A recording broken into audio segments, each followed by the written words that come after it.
Tumbuhlah sebatang pohon yang rindang. Pohon tersebut sangat kokoh berdiri di pinggir jalan dengan daun-daunnya yang mencakar ke atas langit.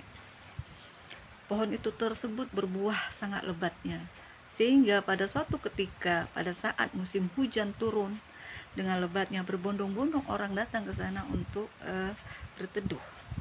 Dan pada saat yang berbeda, pada saat musim panas mendera, berbondong-bondong orang datang untuk memetik buah sebagai pelepas dahaga. Itulah hidup yang bermakna, teman-teman, sama seperti pohon yang besar yang tumbuh di pinggir jalan. Artinya hidup harus memberikan manfaat bagi sesama. Saya Luciana Hasibuan pada kesempatan kali ini akan menyampaikan tema ketahanan keluarga, pilar utama keluarga harmonis. Jadi dengan nanti kita adakan pelatihan ini, bisa kita harapkan bagaimana kita membentuk suatu keluarga yang harmonis berdasarkan ketahanan atau fundamental yang betul-betul bisa membuat keluarga itu betul-betul kuat untuk menghadapi semua tantangan, ya. Kalau kita bicara ketahanan keluarga, kita akan bicara masalah definisi, ya. Jadi definisi daripada ketahanan keluarga adalah kemampuan, ya, saya ulangi, adalah kemampuan menghadapi, mengelola masalah dalam situasi sulit, agar fungsi keluarga tetap berjalan dengan harmonis untuk mencapai kesejahteraan lahir dan kebahagiaan batin para anggotanya. Jadi pada saat kita membangun suatu ketahanan keluarga, itu sama saja kita seperti membangun sebuah gedung yang tinggi yang dibangun atas dasar pondasi yang sangat kuat, ya. Kemudian prinsip-prinsipnya dalam membangun ketahanan keluarga itu ada 5 poin, ya. Yang pertama adalah pemeliharaan dan penguatan nilai-nilai keluarga. Selanjutnya, penguatan struktur dan keberfungsian keluarga. Selanjutnya, keluarga sebagai basis dan titik sentra kegiatan. Karena 80% pendidikan itu dimulai di rumah. Ya, disitulah dibentuk bagaimana kita menjadi suatu keluarga yang harmonis. Pendidikan utama 80% itu adalah pendidikan di rumah. Yang 20% lagi adalah pendidikan di sekolah, ya. Kemudian selanjutnya adalah pemberdayaan dan kemandirian keluarga. Itu prinsipnya. Bagaimana kita membangun suatu keluarga yang mandiri dan sehingga bisa diberdayakan. Yang selanjutnya adalah keberpihakan dalam keluarga. Ya, ini adalah prinsip-prinsip pada saat kita bicara tentang ketahanan keluarga. Terus bagaimana peranan orang tua, ya, dalam memberikan pendidikan kepada anaknya adalah dengan memberikan contoh yang baik. Orang tua adalah contoh terbaik yang akan ditiru anak kita, ya.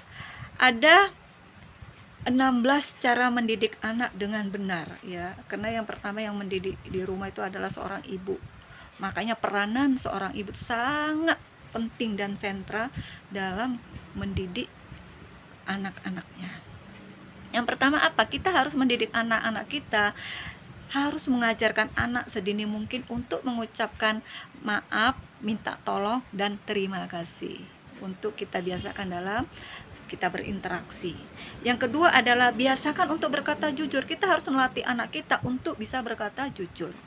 Selanjutnya adalah mentaati peraturan, merahmah dan peduli kepada orang lain, menumbuhkan sikap menghargai, mengenal anak dengan konsekuensinya, ya. Mengenalkan anak pada sikap adil. Ajarkan mereka kepada lingkungan. Coba orang tua bersikap terbuka. Berikan rasa aman, hindari kalimat yang mengancam. Berikan dukungan, mengajak bermain dan bangun kreativitas bersama anak. Ini adalah peranan orang tua bagaimana untuk didik anaknya. Karena bagaimanapun pilar utama itu adalah dimulai dari keluarga.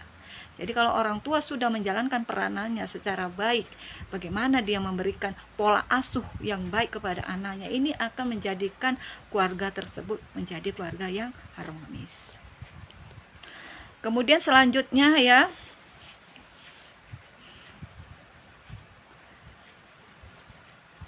pada saat kita membicarakan tentang ketahanan keluarga, kita harus tahu juga apa sih yang menjadi pilar-pilar ketahanan keluarga. Ya, yang menjadi pilar ketahanan keluarga adalah yang pertama adalah ketahanan fisik ekonomi. Ya, ternyata ekonomi itu sangat menentukan sekali bagaimana suatu keluarga itu dibangun. Apa jadinya misalnya kita membangun suatu keluarga tapi ekonomi kita itu betul-betul sangat minim, ini akan sangat membahayakan bagaimana keluarga tersebut untuk bisa bertahan ya. Pertama adalah fisik ekonomi, yang kedua adalah ketahanan spiritual. Pilar yang kedua adalah ketahanan spiritual, yaitu mencakup hubungan kita kepada Tuhan. Kalau apapun yang terjadi dalam hidup kita adalah semuanya ketentuan Tuhan. Tinggal bagaimana kita menyikapinya dan kita bersyukur atas apapun yang diberikan Tuhan kepada kita. Kemudian ketahanan psikologis. Ini ada hal yang penting agar apapun yang terjadi disikapi dengan tenang, disikapi dengan sabar, disikapi dengan legowo, sehingga semua masalah-masalah yang terjadi tersebut bisa kita selesaikan dengan baik. Kemudian yang terakhir adalah ketahanan sosial, yang merupakan usaha atau kemampuan dalam menghadapi segala macam bentuk ancaman. Ya, jadi inilah pilar yang dipakai bagaimana kita untuk membangun suatu ketahanan keluarga ya. Jadi kalau kita umpamakan keluarga itu sebagai bentuk rumah, maka itu ada pintunya ya sebagai ketahanan fisik. Kemudian atapnya kita pergunakan sebagai ketahanan spiritual. Kemudian jendela-jendelanya kita pakai sebagai ketahanan psikologis gitu ya. Kemudian ruangannya kita pakai sebagai ketahanan sosial. Dengan memahami 4 pilar ini, maka kita bisa membangun satu keluarga yang harmonis ya.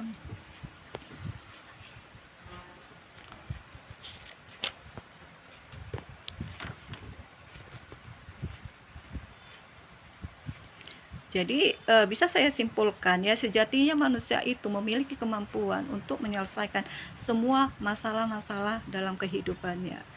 Manusia dibekali Tuhan dengan akal dan pikiran agar manusia itu bisa menyelesaikan semua masalah-masalah yang terjadi di sekitarnya. Dengan akal dan pikiran manusia bisa untuk memilah-milah suatu hal yang baik dan buruk untuk kehidupannya. Dengan akal pikiran manusia bisa mencari terobosan-terobosan baru bagaimana mereka untuk bertahan hidup ya. Jadi bisa kita simpulkan bahwa dengan kita memahami konsep daripada ketahanan keluarga ini tadi, maka itu akan menciptakan keluarga yang harmonis di tempat kita ya. Kita harus memahami fungsi kita, peranan kita, bagaimana kita mendidik anak kita, apa yang harus kita ajarkan kepada anak kita, karena bagaimanapun anak-anak kita ini adalah cikal bakal harapan bangsa ya. Jadi kalau keluarga kita harmonis, keluarga kita rukun, semuanya berjalan dengan lancar, maka ini akan menciptakan keluarga yang harmonis, keluarga yang bahagia, dan keluarga yang sejahtera dengan memperhatikan 4 pilar tersebut. Mungkin hanya itu yang bisa saya sampaikan pada kesempatan kali ini. Terima kasih untuk perhatiannya. Makasih.